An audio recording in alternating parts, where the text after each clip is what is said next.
Afternoon, y'all. It's time for another. This time we're going to talk about chipping. I know usually I have an iron in my hand, but we're going to talk about wedges today. What's so special about this is I'm playing with my old Nike wedges. That's what I'm going to be gaming this year. You can see how rusty they are. People think that you need to have clean wedges. Tomato, tomato. I like when my wedges get rusty because what it does is it gives the ball a little more friction to spin a little bit more. Now, also this year, I'm gaming my Nike golf balls. Reason why I've been gaming Nike golf balls forever. Then, of course, when I went to TaylorMade, I switched over to TaylorMade. Nike has just always been, it's just near and dear my heart. So playing this Nike equipment, I know what the golf ball is going to do. I know what the club's going to do without any surprises. So let's get into these wedges. Wedge game. How to stand, how to swing, where your weight needs to be shifted. Let's go ahead and get on into this. So right now I have a 60-degree wedge in my hand. 60-degree wedge, which is going to be used to kind of flop your ball up a little bit higher. I had to end up putting another sheet up on my net here because I started hitting golf balls a little bit more, putting a little bit more speed to it. So the more speed you put to it, the higher it goes. And I didn't want to hit the wall or anything like that. So I'm putting a sheet up under it. If y'all have that problem, do the same thing because I know you don't want to go plastering walls all over the place. So we're going to get into hitting wedges. Now, a lot of times when I see my students, they're hitting wedges straight on your bodies. Say the target's over there, and they're standing square to the target. The club is going up. They're standing, when I mean square, I mean parallel. The target's here, parallel. With their feet parallel to the target, everything is facing that direction. So within chipping, if you can get away with it, it's okay. All right. If you're just playing for leisure, fun, okay. But if you're trying to bring down that handicap and you're trying to, beat your girls outing or your boys outing, and you really want to go for those lower scores, then you have to figure out the best way to chip, how to get around the course, how to play different shots. This one right here, we're just basing this on chipping. Okay, the proper way to stand. So I have this 60-degree in my hand. We just talked about everything being square. So if you can see, hopefully you can see, if you can't, blow it up on your phone. I have two shafts right here. Both of them are parallel to each other. I mean parallel, straight, straight. I'm going to stand parallel. My body, my feet parallel to that line, my knees parallel to that line, my hips parallel to that line, my shoulders parallel to that line. Now, if I was to take a swing and go back behind me, well, the club head goes behind my back. So in order for me to get that club back, I have to either kind of raise up and stand backwards, or I have to flip to get to that golf ball. And that's one thing that we don't want to do because it's a detrimental shot. You bring in the hosel, you hit thin shots, and pretty much if you stand square to your target, it's not really going square to your target. It's going to have some type of side spin regardless of how you hit it. Okay? So what we want to do is we want to, instead of standing parallel, we want to take our stance a little bit this way. Okay? This is still parallel line to your target. It's still parallel. Still pointing right at the flag.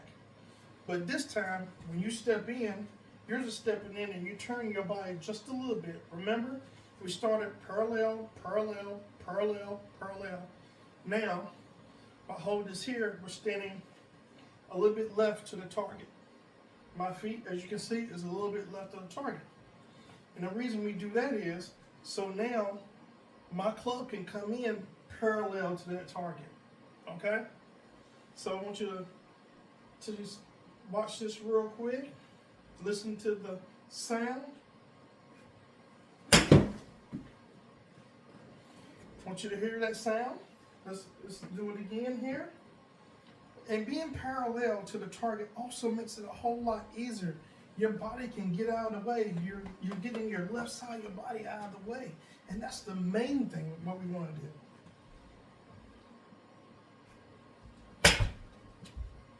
That was one better right there. That was a better strike. So you can see, if I do this in slow motion, bam, bam. You can see that right there. So I take my hand off. You can see the club is following, is tracing that parallel line. My left hip is out of the way. It's a whole lot easier. It's almost like letting gravity, you're turning this way, presetting, getting your left side out of the way. You're picking it up, you're turning, and gravity is bringing the club down. So, a lot of times, you could get away with a real lofted club. I play with a 60 and also I play with a 64 depending on the golf course. If it's something that, if the golf course is something where I know it's going to be huge bunkers, deep bunkers, then I'm playing my 64 so I can launch it a little bit high out of the bunkers. Or if I'm playing with something that has a lot of grass, my 64 so it reduces the spin but I still can get it in the air. So what we're going to do is here, we're going to do the same thing. I have my 56 degree wedge, Nike. Look how rusty it is. Love it, love it. Because it's rusty doesn't mean it's bad. I love it. More friction. They even, you wouldn't believe it, they even make golf clubs to rust automatically to get more friction out of it. So once again, I'm standing, I guess people say, I heard people say, you know, cack-handed, I'm standing, you know, crooked, you know. I say I'm standing at a different angle than the golf ball. So what we do is do the same thing here, let it come parallel. You get your left side, you're already preset, get your left side out of the way. You can hear that clean strike. Okay, let's do it again. And these, like I said, these are with Nike golf balls. I trust them. I trust Nike equipment. I know it's gone, but I still have just about everything Nike produced. So in golf, maybe even clothing too. But right now we're talking about the sticks, and the sticks do hold up. Let's get another one here. There it is. Now what we're going to do is we're going to go with our 52. Now, a 52 is one of those where we want to call it a gap wedge. 52 is basically a gap wedge. We can say 58 could be a gap wedge, but we'll have to actually angle it down toward the ground to get that, that. I'll just say that's just one of those shots that I wouldn't want to take. If I have to push my angle of my hands down to get a little more descending blow, we don't know exactly what kind of shot that's going to come out to be. You want to be consistent in this game. Keep doing the same thing over and over again. If you hit one shot, that you purred that shot with a 9-iron. Next time you use your 9-iron, you want to do the same thing. You want to be consistent. You don't want any inconsistency. So you hit one shot and you're back at the same yardage. Why not try to hit the same shot again instead of trying to pull off some heroic shot that now, instead of you making par, which is 4, say you're on a par 4, now you're making a 6 or 7. Doesn't make any sense. So the 56 is almost like a gap wedge. The gap wedge, I hit my gap wedge between 50 and 75 yards. Yeah, if I'm going to push it out 100, then I'm starting to get really, really antsy about it. I'm comfortable with 50 to 70 yards, maybe 75. because I don't have to swing full out. I'm not swinging 100%. I'm swinging, you know, between 50, 60% to get my ball. Plus, I know how far my ball is going to go, and if it hits, it's going to spin back, or if I want it just to hit, check, and roll up. I can control my ball, you know, by knowing how hard I hit down on it. So the 52 right here is going to be a little bit more than a chip. You can chip and run with it. And when I say chip and run, you're just basically going halfway through it. You're not going to do a full swing. You're going to do a chop off swing.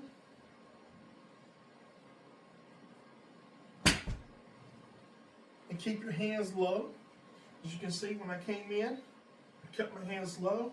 Or if you want to get that 50-yard shot that you was looking for, well, you can take the club up just about here. This would be 50 yards from me right here. That'll be 50 yards from me. I know automatically. So the thing is, wedges.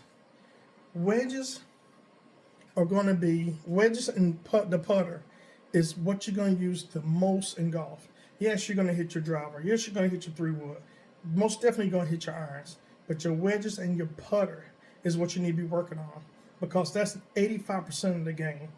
The rest of the percentage comes from here. I always remember this saying from Ben Hogan. He says 10% golf is physical, 90% is mental. So keep doing what you're doing, keep practicing hard. Hey, keep working on your shot. And like I said, don't let the bad weather hinder you. Keep your game tidy, keep it tight.